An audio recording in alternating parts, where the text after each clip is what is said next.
Hi guys. तो synchronous machine का next lecture start करते हैं। अभी तक हमने देखा था शॉर्ट सर्किट कैरेक्टरिस्टिक। पहला पहला अगर हम बात करें तो हमने देखा था शॉर्ट सर्किट कैरेक्टरिस्टिक। अभी हमारा कैरेक्टरिस्टिक वाला पार्ट चल रहा है, राइट। तो शॉर्ट सर्किट कैरेक्टरिस्टिक हमने देखा था कैसा बनता है। फील्ड करंट और आर्मेचर करंट। आर्मेचर करंट को ही हम क्या बोल रहे थे, शॉर्ट सर्किट करंट। और इनका कैरेक्टरिस्टिक कैसा था, बिल्कुल स्ट्रेट लाइन, लीनियर। दूसरा हमने देखा था ओपन सर्किट कैरेक्टरिस्टिक।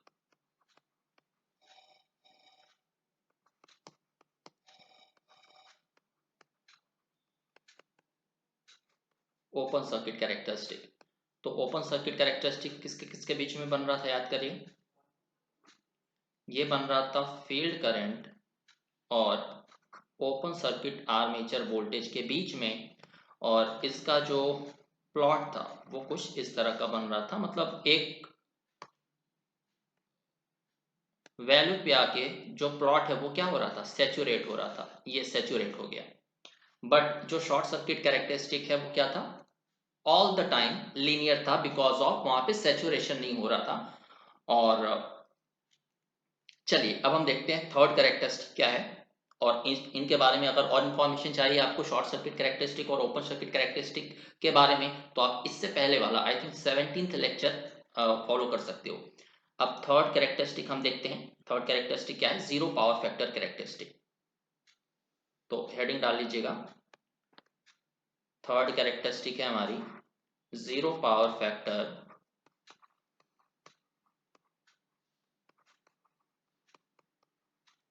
कैरेक्टरिस्टिक। इसे हम ZPF कैरेक्टरिस्टिक भी बोलते हैं शॉर्ट में, ZPF कैरेक्टरिस्टिक। तो इसका नाम जीरो पावर फैक्टर कैरेक्टरिस्टिक क्यों पड़ा। सबसे पहले हम फील्ड सर्किट बना लेते हैं। फील्ड सर्किट कैसे बनता है, सेम जैसा हमने इससे पहले वाले वीडियो में बनाया था। फील्ड सर्किट में कोई भी चेंजेस नहीं होगा। ये एमीटर, ये रियोस्टेट, ये है डीसी सप्लाई। फील्ड में हमेशा डीसी सप्लाई देते हैं, ये आपको पता ही होगा। ये है रियोस्टेट,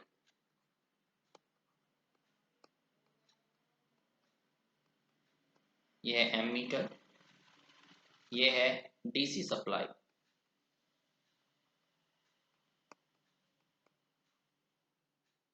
यहां से करंट जा रही है IF, that is field current, जिसकी वजह से फ्लक्स जनरेट हो रही है फाई एफ। और ये रियोस्टेट हमने इसलिए लगाया है ताकि हम जो फील्ड करंट है उसे वेरी कर सकें। कैसे, फील्ड रियोस्टेट के हेल्प से हम रेजिस्टेंस को क्या करेंगे, कम करते जाएंगे। तो रेजिस्टेंस कम हो रहा है मतलब पूरे फील्ड सर्किट का रेजिस्टेंस कम हो रहा है। अब फील्ड सर्किट का रेजिस्टेंस कम हो रहा है मतलब फील्ड करंट बढ़ रही है, इसीलिए हम लगाते हैं रियोस्टेट।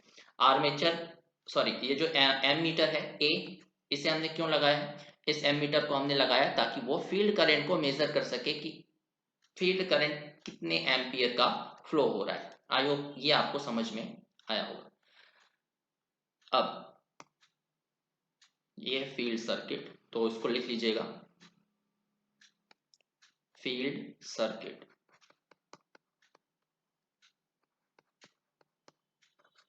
आर्मेचर सर्किट बनाते हैं, हमें आर्मेचर रेजिस्टेंस को हमेशा नेग्लेक्ट कर दिया जाता है, आपको याद होगा। अब यहाँ पे हम इसे जीरो पावर फैक्टर कैरेक्टरिस्टिक क्यों बोलते हैं, क्योंकि हमने आर्मेचर में क्या लगाया हुआ है, एक load.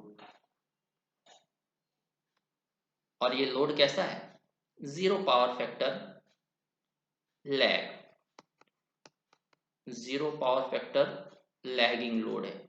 Zero power factor lagging load का मतलब क्या होता है, zero power factor lagging load का मतलब होता है प्योरली लैगिंग लोड, या तो आप एक प्योरली इंडक्टर लगा दीजिए, सेम वही एक ही बात होगी। तो ये आर्मेचर सर्किट है। आर्मेचर का इक्विवेलेंट सर्किट कैसे बनाते हैं मैं आपको बता चुका हूं। तो ये है इंड्यूस्ड ईएमएफ EA, ये है जे एक्सेस। यहाँ पे हमने एक वोल्ट मीटर लगा दिया है जो कि लोड के अक्रॉस का वोल्टेज मेजर करेगा, यानी कि क्या मेजर करेगा, टर्मिनल वोल्टेज। यहाँ पे हम लगा रहे हैं एक एमीटर लोड के साथ सीरीज में, ताकि वो लोड करंट को मेजर करे। ये सर्किट जो है वो बन गया हमारा आर्मेचर सर्किट। Armature circuit. अब क्योंकि इस कैरेक्टरिस्टिक का नाम है जीरो पावर फैक्टर कैरेक्टरिस्टिक, क्योंकि हमने लोड कैसा लगाया है, जीरो पावर फैक्टर लैगिंग। और मैंने आपको बताया है कि zero power factor lagging load कौन सा लोड होता है, प्योरली लैगिंग। तो प्योरली लैगिंग पावर फैक्टर के लिए जो आर्मेचर रिएक्शन होता है वो कैसा होता है, याद करिए मैंने क्या बताया हुआ है। फॉर अल्टरनेटर ये इंड्यूस्ड ईएमएफ ईए है, तो जो फील्ड एमएमएफ है वो 90 डिग्री लीड करेगा। और अगर हम प्योरली लैगिंग पावर फैक्टर की बात करें तो जो आर्मेचर करंट है आई ए, वो क्या करेगा, इंड्यूस्ड ईएमएफ से 90 डिग्री लैग करेगा, राइट। अब आर्मेचर करंट के साथ फेज में कौन होता है, आर्मेचर का एमएमएफ। अब यहाँ पे आप देख सकते हो कि जो आर्मेचर का एमएमएफ है एफ ए आर, वो फील्ड एमएमएफ को क्या कर रहा है, ऑपोज कर रहा है। तो आर्मेचर रिएक्शन कैसा हो गया, demagnetising. So in this case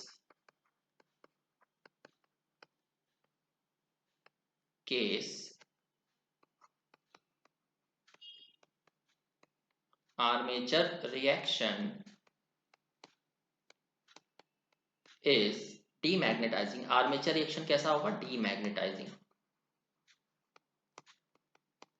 या आप बोल सकते हो इसे प्योरली डीमैग्नेटाइजिंग, क्योंकि आप देख सकते हो जो आर्मेचर एमएमएफ वो बिल्कुल अपोज कर रहा है फील्ड एमएमएफ को, जिसकी वजह से जो रिजल्टेंट एमएमएफ है वो डिक्रीज हो गया।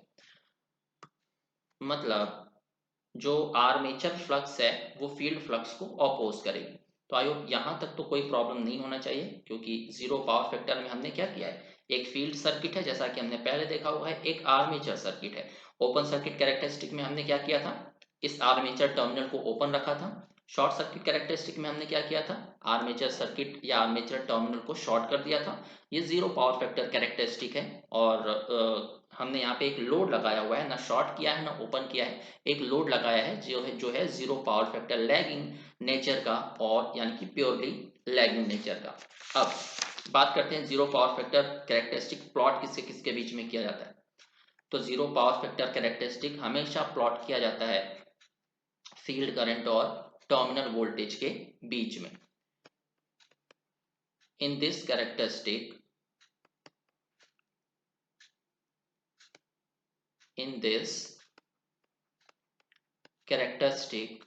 we plot the graph between terminal voltage versus field current.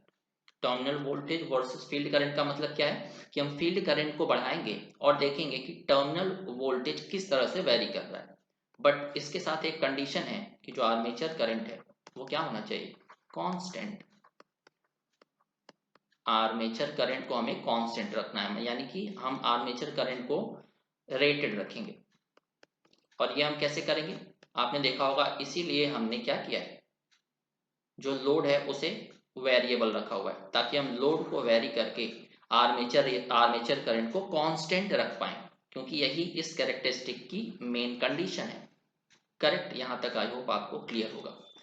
तो चलिए, हमें फील्ड करंट को बढ़ाना है और टर्मिनल वोल्टेज में चेंजेस देखने हैं। कैसे हम करेंगे ये, चलिए देखते हैं। तो हमने फील्ड करंट को बढ़ाया, फील्ड करंट को अगर हमने बढ़ाया तो फील्ड फ्लक्स इंक्रीज हो गई। जब फील्ड फ्लक्स इंक्रीज हो गई तो जो इंड्यूस्ड ईएमएफ है वो क्या हो जाएगा, इंक्रीज हो जाएगा। इंड्यूस्ड ईएमएफ इंक्रीज हो गया तो हम जानते हैं कि अल्टरनेटर के लिए ईएमएफ इक्वेशन मैंने डिराइव कराया है। फॉर अल्टरनेटर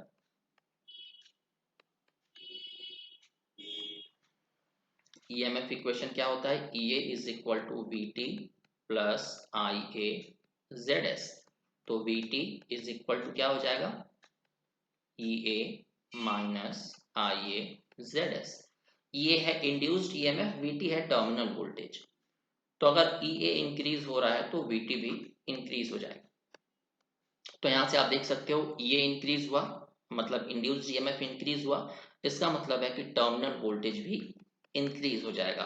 तो यहां से हम क्या देख पा रहे हैं कि जैसे ही हम फील्ड करंट को बढ़ाते जा रहे हैं टर्मिनल वोल्टेज बढ़ता जा रहा है।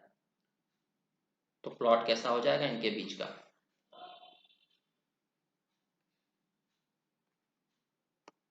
यह है फील्ड करंट, ये है टर्मिनल वोल्टेज, राइट। अब ये तो सेम है, फील्ड करंट और टर्मिनल वोल्टेज के बीच का वोल्टेज, यही तो हमने प्लॉट किया था ओपन सर्किट कैरेक्टरिस्टिक में, याद करिए। और वहां पे टर्मिनल वोल्टेज क्या था, ओपन सर्किट वोल्टेज VOC। तो क्या यहां पे भी सेम कैरेक्टरिस्टिक बनेगी जैसे ओपन सर्किट कैरेक्टरिस्टिक के केस में बनी थी, कुछ इस तरह से। ये ओपन सर्किट कैरेक्टरिस्टिक है, ओपन सर्किट कैरेक्टरिस्टिक। तो क्या यहां पे भी हमें सेम कैरेक्टरिस्टिक मिलेगा? नहीं, यहां पे हमें सेम कैरेक्टरिस्टिक नहीं मिलेगा। क्यों? अब देखिए, ओपन सर्किट कैरेक्टरिस्टिक के केस में क्या था, आर्मेचर करंट जीरो था। इस इक्वेशन फर्स्ट को ध्यान से देखिए, ओपन सर्किट कैरेक्टरिस्टिक के केस में ये आर्मेचर करंट जीरो था। तो ये जो VT है वही किसके बराबर हो जाएगा, EA के, राइट। बट यहाँ पे क्या आर्मेचर करंट जीरो है? बिल्कुल भी नहीं, आर्मेचर करंट जीरो नहीं है, मतलब IA की कुछ वैल्यू होगी, मतलब ये IA ZS की कुछ वैल्यू होगी। तो जो VT है वो डिक्रीज हो जाएगा, क्योंकि ये IA ZS माइनस होगा इस EA में से।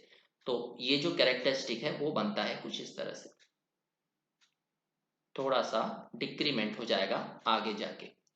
और कुछ इस तरह से समझें, यहाँ पे हमारे पास आर्मेचर करंट मिल रही है क्योंकि हमने लोड लगाया है, आर्मेचर करंट मिलेगी तो आर्मेचर फ्लक्स मिलेगी। अब आर्मेचर रिएक्शन यहाँ पे प्योरली डीमैग्नेटाइजिंग है, तो ये आर्मेचर फ्लक्स क्या करेगा, फील्ड फ्लक्स को ऑपोज करेगा। फील्ड फ्लक्स को ऑपोज करेगा तो फील्ड फ्लक्स डिक्रीज हो जाएगी। फील्ड फ्लक्स डिक्रीज हो रही है तो इंड्यूस्ड ईएमएफ डिक्रीज हो जाएगा, जिसकी वजह से टर्मिनल वोल्टेज डिक्रीज हो जाएगा। तो इतना डिक्रीमेंट हमें देखने को मिलेगा इस कंडीशन में। ये होगा because of armature reaction, right, due to armature reaction. तो जब भी आप कंपैरिजन देखना तो ओपन सर्किट कैरेक्टरिस्टिक जो है वो थोड़ा सा ऊपर रहता है, और ये है जीरो पावर फैक्टर कैरेक्टरिस्टिक, ये है zero power factor characteristic ZPFC। तो जीरो पावर फैक्टर कैरेक्टरिस्टिक का मैग्नीट्यूड कम होगा क्योंकि यहाँ पे आर्मेचर रिएक्शन आ जाता है, और आर्मेचर रिएक्शन फील्ड MMF को, आर्मेचर रिएक्शन प्योरली डीमैग्नेटाइजिंग है, मतलब आर्मेचर फ्लक्स फील्ड फ्लक्स को ऑपोज कर रहा है, जिसकी वजह से जो EMF का मैग्नीट्यूड है वो नीचे आ जाता है। तो पूरा का पूरा ग्राफ थोड़ा सा नीचे आ जाएगा, ये हम बोलेंगे बिकॉज ऑफ आर्मेचर रिएक्शन ऐसा हो रहा है। तो चलिए, ये तीसरा हमने देख लिया, जीरो पावर फैक्टर कैरेक्टरिस्टिक। अब हम चौथा देखते हैं, लोड कैरेक्टरिस्टिक।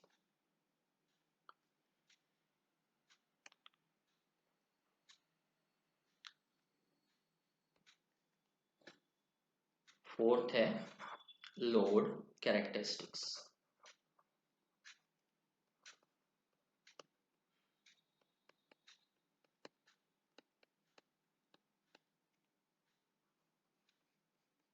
लोड कैरेक्टरिस्टिक, तो लोड कैरेक्टरिस्टिक जो है वो सिमिलर है जीरो पावर फैक्टर कैरेक्टरिस्टिक के, जो हमने अभी अभी देखा उसी के जस्ट सिमिलर है। जीरो पावर फैक्टर कैरेक्टरिस्टिक हम प्लॉट करते हैं,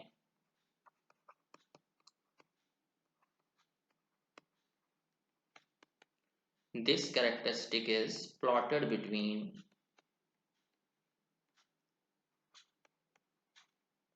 VT versus IF, terminal voltage versus field current के बीच में ये कैरेक्टरिस्टिक प्लॉट करी जाती है। कंडीशन आप याद कर लीजिएगा, armature current, speed and power factor are constant. किसी एक लोड के लिए जो पावर फैक्टर है वो कांस्टेंट होना चाहिए, आर्मेचर करंट कांस्टेंट होनी चाहिए, स्पीड कांस्टेंट होनी चाहिए। तो ये लोड कैरेक्टरिस्टिक कैसे सिमिलर है जीरो पावर फैक्टर कैरेक्टरिस्टिक के? तो देखिए, जीरो पावर फैक्टर कैरेक्टरिस्टिक में हम क्या कर रहे थे, हम सिर्फ zero power factor lagging load के लिए क्या कर रहे थे, हम कैरेक्टरिस्टिक ड्रॉ कर रहे थे। बट यहाँ पे जीरो पावर फैक्टर लीडिंग से लेके जीरो पावर फैक्टर लैगिंग तक सभी पावर फैक्टर पे कैरेक्टरिस्टिक प्लॉट कर सकते हैं। तो चलिए देखते हैं। मान लेते हैं हमारा अगर पावर फैक्टर लीडिंग है, case one,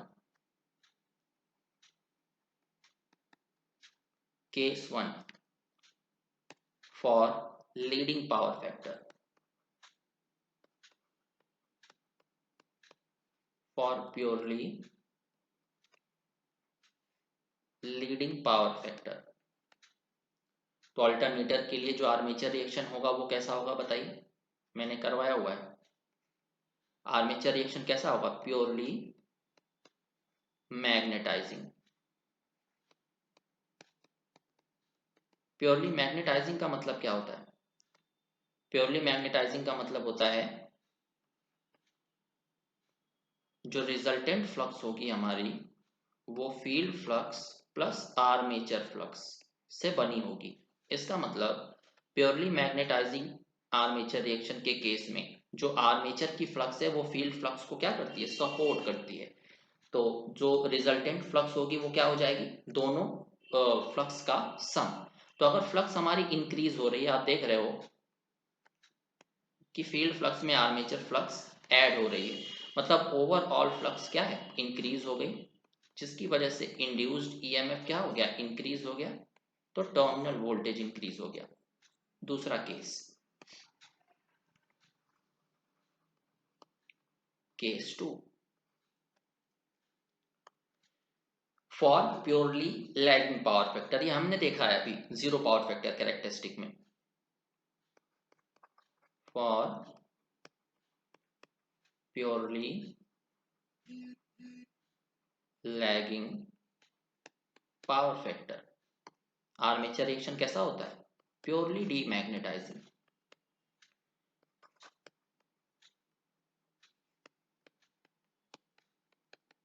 purely demagnetising. Purely demagnetising का मतलब क्या है, जो रिजल्टेंट फ्लक्स होगी हमारी वो सबट्रैक्ट हो जाएगी, मतलब जो रिजल्टेंट फ्लक्स है वो क्या हो जाएगी, field flux minus armature flux. यानी कि जो आर्मेचर फ्लक्स है इस कंडीशन में हमारी मेन फ्लक्स यानी फील्ड फ्लक्स को अपोज करेगा।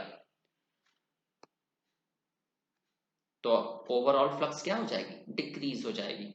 ओवरऑल फ्लक्स डिक्रीज हुई तो इंड्यूस्ड ईएमएफ भी डिक्रीज हुआ, जिसकी वजह से टर्मिनल वोल्टेज डिक्रीज हो गया। ये क्लियर है। तो चलिए यहां से हमें क्या पता चला कि लीडिंग पावर फैक्टर पे क्या हो रहा है कि जब हम फील्ड करंट बढ़ा रहे हैं तो फील्ड फ्लक्स बढ़ रहा है। फील्ड करंट अगर हम बढ़ा रहे हैं तो जो टर्मिनल वोल्टेज है वो बढ़ रहा है। और प्योरली लैगिंग पावर फैक्टर के लिए क्या हो रहा है, टर्मिनल वोल्टेज डिक्रीज हो रहा है। तो हम प्लॉट कर लेते हैं।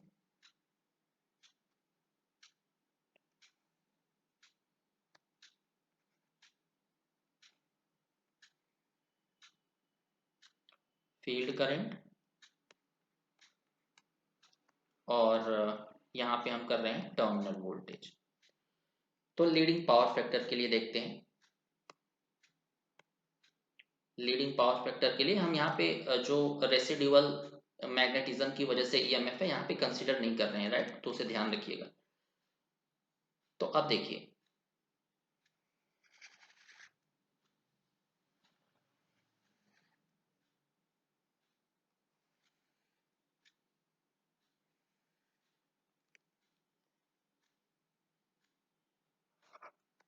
हमारे पास 5 कैरेक्टरिस्टिक मैंने प्लॉट कर दिया है यहाँ पे। तो आप बता सकते हो कौन सा किसके लिए है।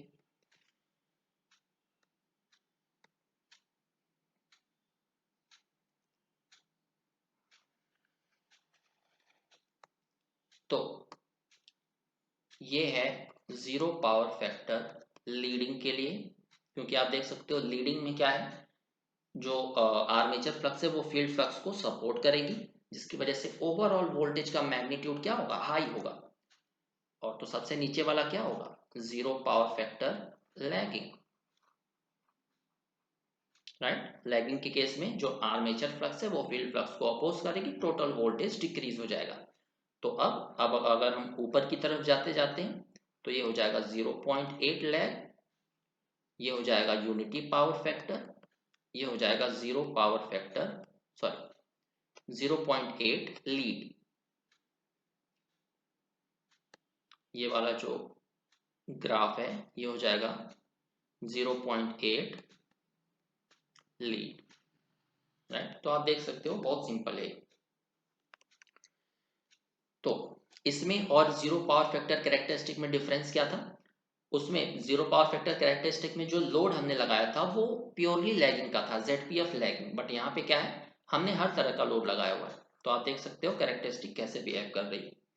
चलिए, तो फिफ्थ जो कैरेक्टरिस्टिक है वो है एक्सटर्नल कैरेक्टरिस्टिक। फिफ्थ कैरेक्टरिस्टिक है external characteristic. External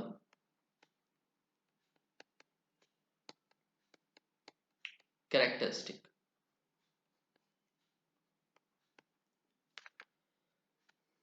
external characteristic किसके किसके बीच में प्लॉट किया जाता है? एक्सटर्नल कैरेक्टरिस्टिक हम प्लॉट करते हैं terminal voltage with respect to armature current. This characteristic is always plotted between terminal voltage versus armature current।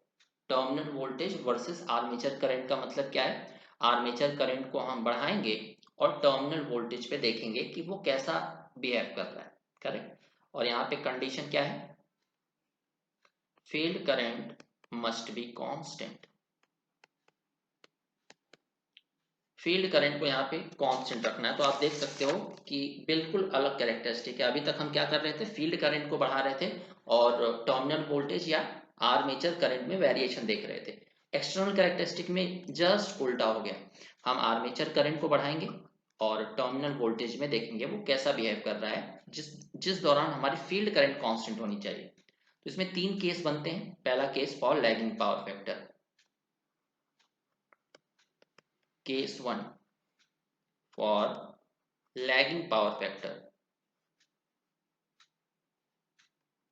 lagging power factor। तो यह है VT,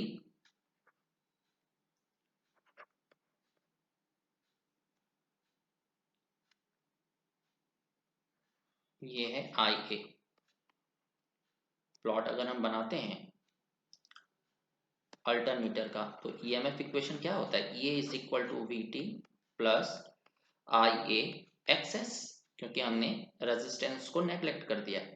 तो यहाँ पे इस प्लॉट में हमने क्या किया, VT को ले लिया रेफरेंस और पावर फैक्टर लैगिंग है, तो आर्मेचर करंट को हमने लैग करा दिया है with respect to angle phi. अब हम प्लॉट कर लेते हैं IAXS, मतलब रिएक्टिव ड्रॉप। तो रिएक्टिव ड्रॉप हमेशा आर्मेचर करंट के रिस्पेक्ट में कैसा होता है?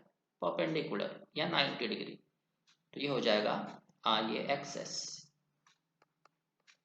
और इनका रिजल्टेंट हमें क्या मिल जाएगा? EA, right. तो यहाँ पे आप देख सकते हो जो EA है उसका मैग्नीट्यूड ज्यादा है with respect to terminal voltage. आप देख सकते हो, मैग्नीट्यूड चेक करिए EA का, यानी कि जो इंड्यूस्ड EMF है उसका मैग्नीट्यूड टर्मिनल वोल्टेज से ज्यादा है। अब बात करते हैं केस टू की। Case two, one second, yes, case two. यहाँ पे हम बात करते हैं यूनिटी पावर फैक्टर की।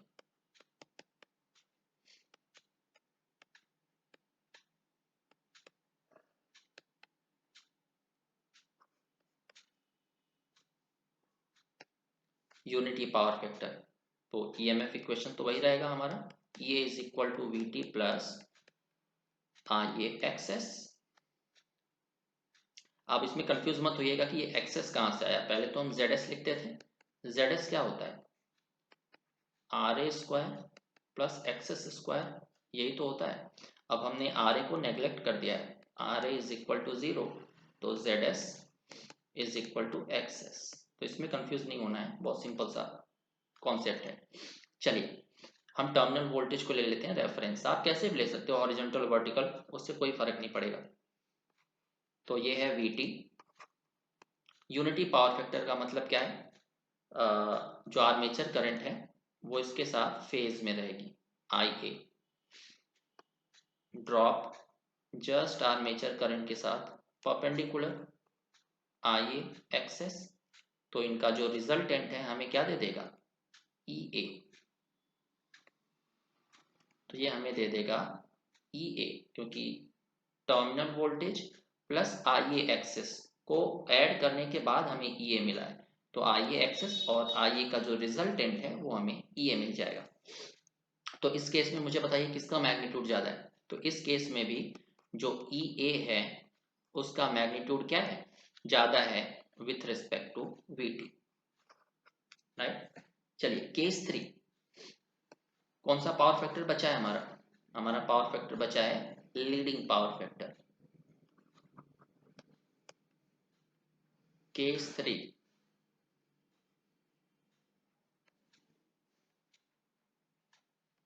Leading power factor, right. EMF equation वही रहेगा, EA is equal to VT plus IA XS. VT को हमने रेफरेंस मान लिया। अब आर्मेचर करंट क्या करेगा, लीड करेगा, आर्मेचर करंट लीड करेगा। तो आर्मेचर करंट की एक्सिस है, रिएक्टिव ड्रॉप हमेशा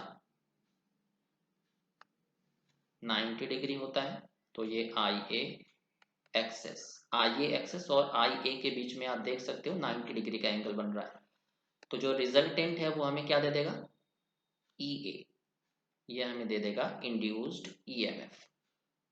तो यहां से हमें क्या पता चलता है कि जो इंड्यूस्ड EMF EA है उसकी वैल्यू कम है टर्मिनल वोल्टेज से।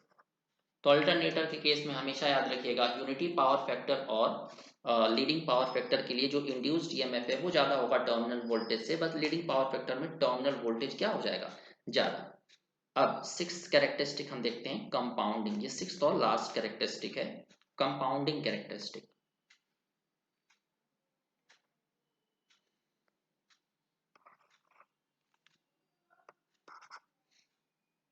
Second, compounding characteristic.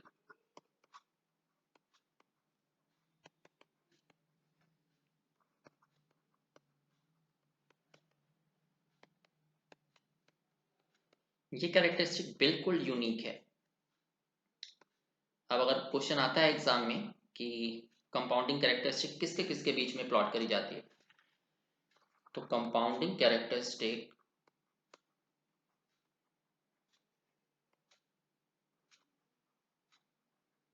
is always plotted between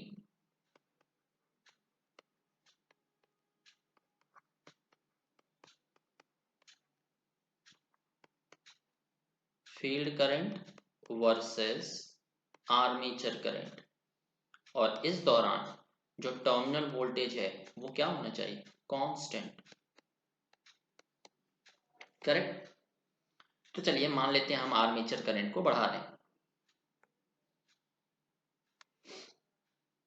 armature current को कैसे बढ़ा सकते हैं, लोड को बढ़ा दीजिए, आर्मेचर करंट बढ़ जाएगा। तो ध्यान दीजिएगा, बहुत इंटरेस्टिंग ये, अगर आर्मेचर करंट को हमने बढ़ाया तो आर्मेचर फ्लक्स बढ़ जाएगा, करेक्ट। अब हमारे पास दो केसेस होंगे, केस 1 होगा leading power factor, leading power factor, leading power factor के केस में क्या होता है, alternator, that is resultant flux जो है वो होती है field flux plus armature flux. Leading power factor के केस में हमें मिल गया field flux plus armature flux. Armature flux increase हो रहा है, ये फाई ए आर कर लीजिएगा, कोई फर्क नहीं है उससे। आर्मेचर फ्लक्स इंक्रीज हो रहा है क्योंकि हम आर्मेचर करंट बढ़ा रहे हैं। आर्मेचर फ्लक्स इंक्रीज हो रहा है मतलब रिजल्टेंट फ्लक्स इंक्रीज होगा, मतलब टोटल फ्लक्स इंक्रीज हो चुका है। टोटल फ्लक्स इंक्रीज हो गया तो फ्लक्स कटिंग एक्शन ज्यादा होगा, जिसकी वजह से इंड्यूस्ड ईएमएफ बढ़ जाएगा, और इंड्यूस्ड ईएमएफ बढ़ गया तो टर्मिनल वोल्टेज बढ़ जाएगा। बट हमारी कंडीशन क्या है, टर्मिनल वोल्टेज कांस्टेंट होना चाहिए, बट यहाँ तो टर्मिनल वोल्टेज बढ़ गया, तो ये वाला जो मेथड है वो अप्लाई नहीं होगा। केस 2 देखते हैं, lagging power factor. Case 2, lagging power factor या प्योरली लैगिंग आप बोल सकते हो। लैगिंग पावर फैक्टर में क्या हो रहा है, जो रिजल्टेंट फ्लक्स है वो field flux minus armature flux, क्योंकि आर्मेचर फ्लक्स क्या करेगा, ऑपोज करेगा। यहाँ पे हम क्या कर रहे हैं, आर्मेचर करंट को बढ़ा रहे हैं। आर्मेचर करंट बढ़ रहा है तो आर्मेचर फ्लक्स भी बढ़ जाएगा। आर्मेचर फ्लक्स बढ़ गया तो रिजल्टेंट फ्लक्स हमारा डिक्रीज हो गया। अगर रिजल्टेंट फ्लक्स डिक्रीज हो गया है तो फ्लक्स कटिंग एक्शन भी क्या हो जाएगा, मतलब जो कंडक्टर है वो कम फ्लक्स को कट करेगा, जिसकी वजह से जो इंड्यूस्ड ईएमएफ है वो डिक्रीज हो जाएगा, टर्मिनल वोल्टेज भी डिक्रीज हो जाएगा। मतलब ये भी नॉट एप्लीकेबल। हमें भाई टर्मिनल वोल्टेज को कांस्टेंट रखना है। यहाँ पे टर्मिनल वोल्टेज इंक्रीज हो गया, यहाँ पे डिक्रीज हो गया, नॉट एप्लीकेबल, हमें तो कांस्टेंट चाहिए। तो हम क्या करते हैं, ध्यान दीजिएगा, दो केस हमारे लिए बने। लीडिंग के लिए क्या था, जो रिजल्टेंट फ्लक्स है field flux plus armature flux, सही है। हमारा जो प्लॉट है वो बनेगा आई ए और आई एफ के बीच में, करेक्ट। तो लीडिंग पावर फैक्टर के केस में ग्राफ को ध्यान से देखिए, हम आर्मेचर करंट को बढ़ा रहे हैं, फील्ड करंट हमें चेक करना है कि कैसा होगा। तो हमने आर्मेचर करंट को बढ़ाया, लेकिन आर्मेचर जो रिजल्टेंट फ्लक्स है वो बढ़ रहा है। आर्मेचर करंट को बढ़ाने से आर्मेचर फ्लक्स बढ़ा फाई ए आर, जिसकी वजह से रिजल्टेंट फ्लक्स बढ़ रहा है। तो हमें क्या करना पड़ेगा, हमें रिजल्टेंट फ्लक्स को कांस्टेंट करना पड़ेगा ताकि हमारा टर्मिनल वोल्टेज कांस्टेंट रहे। यही तो कंडीशन है इस कैरेक्टरिस्टिक की। तो आर्मेचर का फ्लक्स बढ़ा, उसी अमाउंट में हमें फील्ड फ्लक्स को क्या करना पड़ेगा, डिक्रीज करना पड़ेगा, तब जाके आर्मेचर का जो फ्लक्स है वो इंक्रीज हो रहा है तो फील्ड फ्लक्स डिक्रीज होगा, जिसकी वजह से रिजल्टेंट फ्लक्स कांस्टेंट रहेगा, टर्मिनल वोल्टेज कांस्टेंट रहेगा। दूसरे केस में क्या करेंगे हम, लैगिंग। लैगिंग के केस में रिजल्टेंट फ्लक्स क्या होता है, field flux minus armature flux. हमें तो आर्मेचर करंट को तो बढ़ाना है, तो आर्मेचर करंट बढ़ रही है तो फाई ए आर बढ़ रही है, जिसकी वजह से रिजल्टेंट फ्लक्स यानी कि ओवरऑल फ्लक्स डिक्रीज हो रही थी, तो टर्मिनल वोल्टेज डिक्रीज हो रहा है। मगर हमें इसे कांस्टेंट रखना है, हमने इसे कांस्टेंट करना है। तो क्या करना पड़ेगा, जिस रेट से फाई ए आर मतलब आर्मेचर करंट इंक्रीज हो रही है, उसी रेट से अगर हम फाई एफ यानी कि फील्ड करंट को भी बढ़ाएं तो क्या होगा, जो रिजल्टेंट फ्लक्स है वो कांस्टेंट रहेगा, जिसकी वजह से टर्मिनल वोल्टेज हमारा कांस्टेंट रहेगा। तो अब देखिए, स्टार्टिंग में कुछ ना कुछ हमारी वैल्यू होगी, तो इसे मान लेते हैं रेफरेंस। तो हमारे पास दो केसेस बन रहे हैं। अब आप ये बताइए कि ये कौन सा पावर फैक्टर होगा, ये वाली कैरेक्टरिस्टिक किस पावर फैक्टर की होगी। यहाँ पे आप देख सकते हो आर्मेचर करंट बढ़ रहा है तो फील्ड करंट डिक्रीज हो रहा है, तो ये होगा लीडिंग पावर फैक्टर। तो आप इसे बोल सकते हो कुछ भी, 0.8 लीडिंग पावर फैक्टर। यहाँ पे भी आप देख सकते हो कि आर्मेचर करंट बढ़ रहा है तो फील्ड करंट डिक्रीज हो रहा है, तो इसे आप बोल सकते हो 0.6 लीड। इस कैरेक्टरिस्टिक को आप क्या बोल सकते हो? मान लेते हैं 0.8 लीड या लैग। देखिए आर्मेचर करंट को बढ़ा रहे हो आप, फील्ड करंट बढ़ रहा है, तो ये लैगिंग पावर फैक्टर की कंडीशन है। तो 0.8 लैग, 0.6 लैग। तो आई होप आपको ये कॉन्सेप्ट क्लियर होगा। तो कैरेक्टरिस्टिक आपका कंप्लीट हो चुका है। इससे पहले वाला जो वीडियो था वो अल्टरनेटर कैरेक्टरिस्टिक पार्ट 1 था, और ये अल्टरनेटर कैरेक्टरिस्टिक पार्ट 2 है। तो ये हमने कंप्लीट कर लिया है। नेक्स्ट जो वीडियो आने वाला है वो आएगा पावर एंगल इक्वेशन।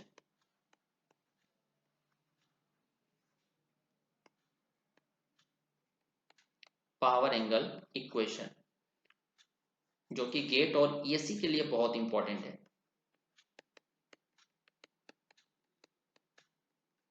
गेट और ईएससी के लिए बहुत इंपॉर्टेंट है, right. So thank you very much. Like share और कमेंट करना मत भूलिएगा। चलिए मिलते हैं नेक्स्ट वीडियो में।